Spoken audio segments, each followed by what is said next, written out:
আমাৰ পিছৰ প্ৰশ্নটো হৈছে 6 number 3x is equal to 180 plus 6x. ইয়াত দুজেগাত x আছে দেখা পাইছা 3x আৰু ইফালে 6x তো মই ইয়াত 3x লিখিলোঁ ইয়াৰ লগৰটো মানে একে ধৰণৰ সংখ্যা বা পদ 6x টোক মই এফালে লৈ আহিম ইয়াত যদি লৈ আহোঁ প্লাছ টু সমান চিন পাৰ হৈ আহিলে মাইনাছ হ'ব মাইনাছ 6x আৰু সমান এফালে 180 থাকি যাব 6 পা 3 বিয়োগ হ'ব এইটো প্লাছ আছে এইটো মাইনাছ আছে এনেকৈ থাকিলে বিয়োগ হয় তো 6 পা 3 গ'লে 3 থাকিব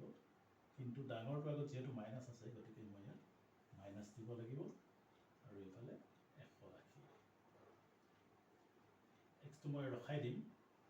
180 আছে আৰু এইফালে মাইনাছ 3টো পূৰণ হৈ আছিলে তো মাইনাছ 3টো তললৈ গুচি আহিব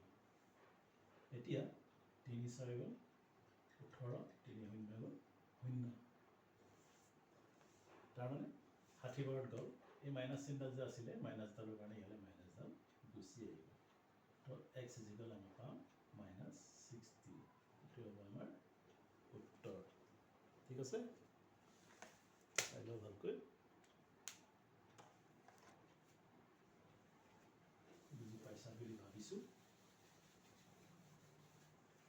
ইয়াৰ পিছৰ প্ৰশ্নটো 2 minus 5x number A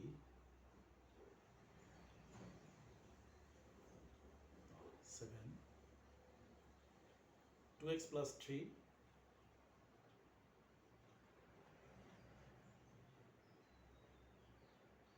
is equal to x plus 4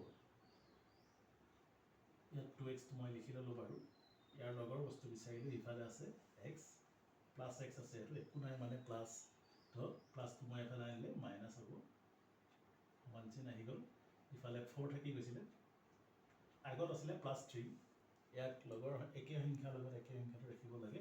plus 3টো যদি মই পিছলৈ লৈ যাওঁ ই হ'ব নিয়ম মানি পেলাই মাইনাছ 3 যিহেতু সমান চিন পাৰ হৈ গৈছে 2x পৰা x যদি গুচি যায় x থাকিব 4 পৰা 3 গ'লে 1 এইটো হ'ব আমাৰ উত্তৰ এতিয়া 8টো কৰিম নম্বৰ 8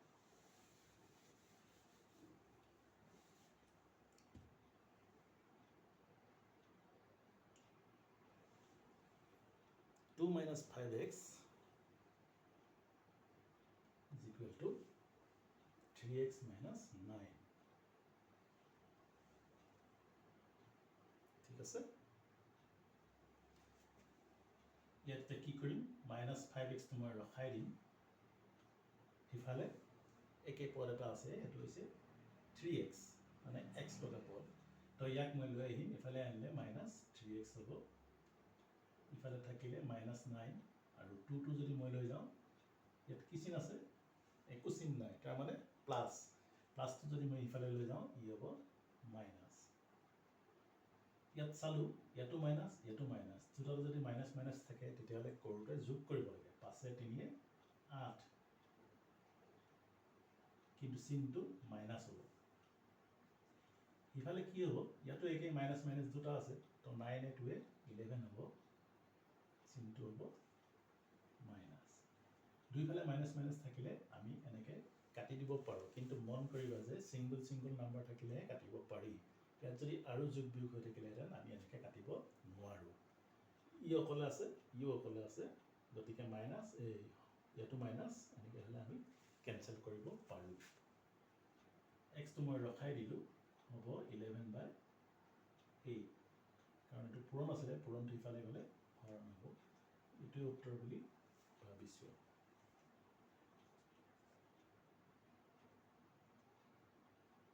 হয়তো বুজি পাইছা তাৰপিছত আহিলে 9 নম্বৰ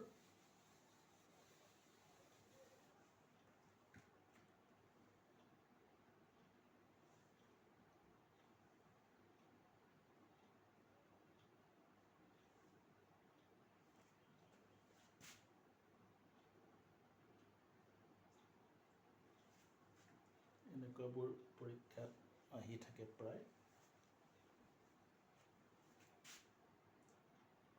এই ব্ৰেকেট আছে মানে পূৰণ হৈ আছে। মন কৰিবা প্ৰথমতে 5p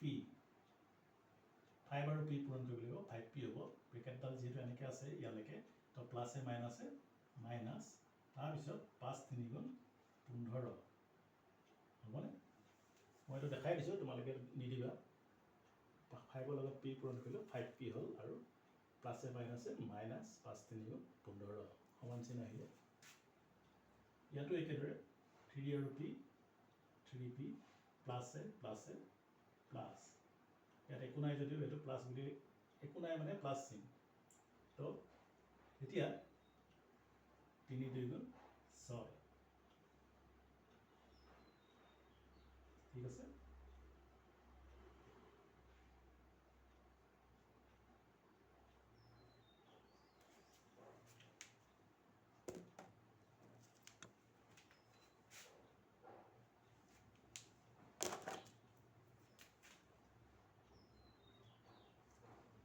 এতিয়া 5p মই ইয়াত দেখিছোঁ এটা,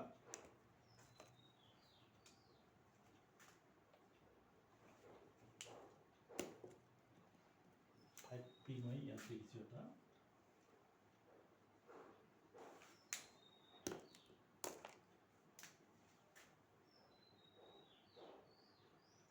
ইয়াৰ লগৰ এটা ইফালে আছে, 3pটো লৈ আহিলোঁ মাইনাছ 3p, ইফালে 6 মাইনাছ 15টো ইফালে গুচি গ'লে প্লাছ 15। 5p মাইনাছ 3p 5ৰ পৰা 3 গ'লে 2p হ'ব, আৰু ইফালে 15 আৰু 6 যদি যোগ কৰি দিওঁ 21 পাম। p ভেলু হ'ব, ইয়াত 2 আৰু p পূৰণ হৈ আছিলে, পূৰণটো ইফালে গুচি গ'লে হৰণ হ'ব, তো 21/2। এইটো হ'ব আমাৰ উত্তৰ। হয়তো বুজি পাইছা?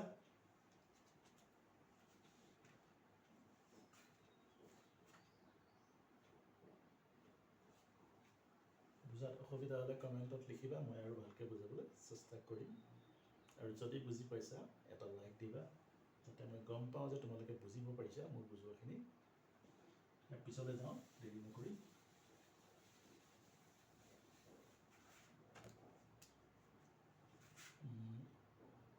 দহ number 3/4y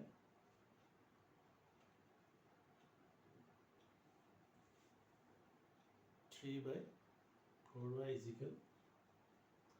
is equal to -9, ঠিক আছে। এইটো অলপ বেলেগ ধৰণৰ অংক। এইটো চাবা ৱাইটো কিন্তু তলত আছে, এইটো ওপৰত নাই। এইটো ভুল নকৰিবা যে এইটো ওপৰত আছে বুলি। ইয়াক আঁচডালৰ তলত দিয়া হৈছে, মানে হৰ হিচাপে আছে, তেতিয়াহ'লে অংকটো অলপ বেলেগ ধৰণৰ হ'ব। ইয়াত মই 3 ৰখাই দিলোঁ, 4yটো সিফালে গুচি যাব, হৰণ আছে, হৰণটো যদি ইফালে যায় পূৰণ হয়, তো 4 9 গুণ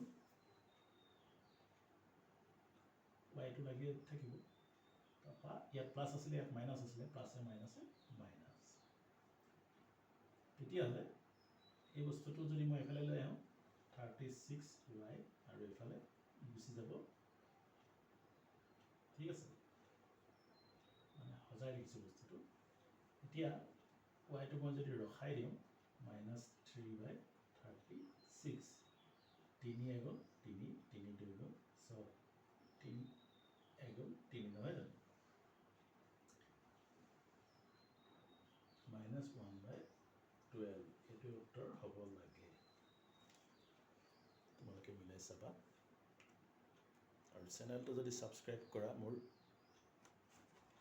নতুন নতুন ভিডিঅ'বোৰ পাই থাকিবা, তোমালোকৰ বুজাত সহজ হ'ব যদি বুজি পাইছা।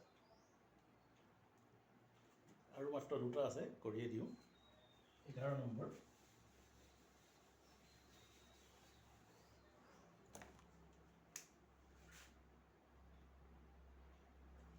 11 নম্বৰটোত দিছে 4x/5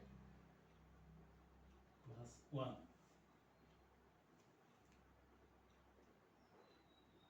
is equal 7/15.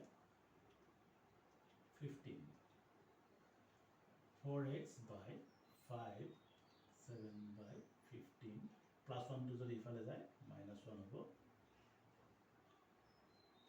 এইটো থাকক কেনেকৈ ইয়াত কাম আছে আমাৰ এইটো তোমালোকে ভগ্নাংশৰ যোগ বিয়োগ কৰোঁতে শিকিছিলা হয়তো পাহৰিব পাৰা ইয়াৰ তলত 1 আছে আৰু এইটো 15 1 আৰু 15 লসাগু লৈ পেলাই কৰে 15 হ'ব এতিয়া ইয়াৰ হৰটো মানে 15ৰ 15ক হৰণ কৰিব লাগিব হৰণ কৰিলে 1 ওলাব 1টোৱে 7টোক পূৰণ কৰিব লাগিব 1 7 গুণ 7 ঠিক আছে একেদৰে ইয়াৰ তলত কি আছে একো নাই মানে 1 আছে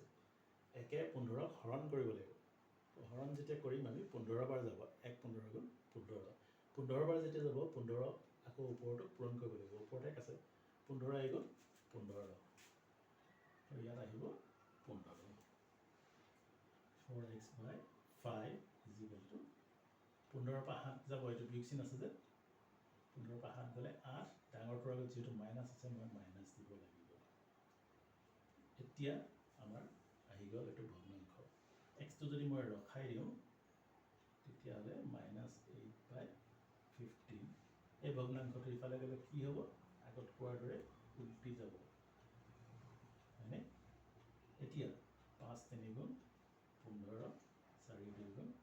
8 কিন্তু মাইনাছডাল আছিলে মই মাইনাছডাল লৈ আহিম এতিয়া এক্সৰ ভেলুটো কি পামগৈ -2/3 এইটো হ'ব উত্তৰ বুজি পাইছানে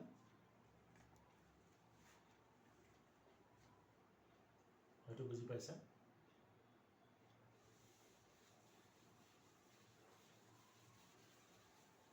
not so easy not so hard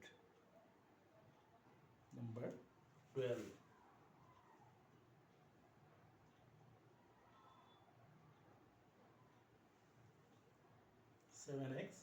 17x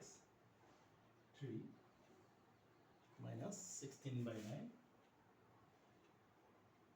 2 ঠিক আছে ইয়াত মই 17 বাই এইটো ৰখাই দিলোঁ ইফালে যাব 2 প্লাছ 16/9 মাইনাছটো প্লাছ হৈ গ'ল 17/3 x ইয়াত একেদৰে ইয়াত তলত 1 আছে ইয়াত 9 আছে 1 আৰু 9ৰ লসাগু 9 1 9ক 9 বাৰ যাব 9 2 গুণ 18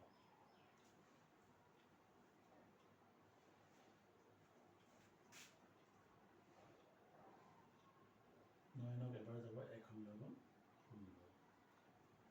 16 17/3 x 8 6 14 1 থাকিলে 1 1 2 2 1 3 এক্সটো মই ৰখাই দিলোঁ 34/9টো আছিলেই এই ভগ্নাংশটো সিফালে যাব আগতে মই কৈ আহিছোঁ যে ভগ্নাংশ সমান চিন পাৰ হৈ গ'লে উল্টি যায় তেতিয়াহ'লে এইটো 3/17 হ'ব লাগে তো 17 2 গুণ 34 মানে 3 গুণ 9 x is equal to 2/3 এইটো হৈছে আমাৰ উত্তৰ যদি নহয় মোক কমেণ্টত জনাবা বুজি নাপালেও জনাবা আৰু ছাবস্ক্ৰাইব কৰি থবা চেনেলটো যাতে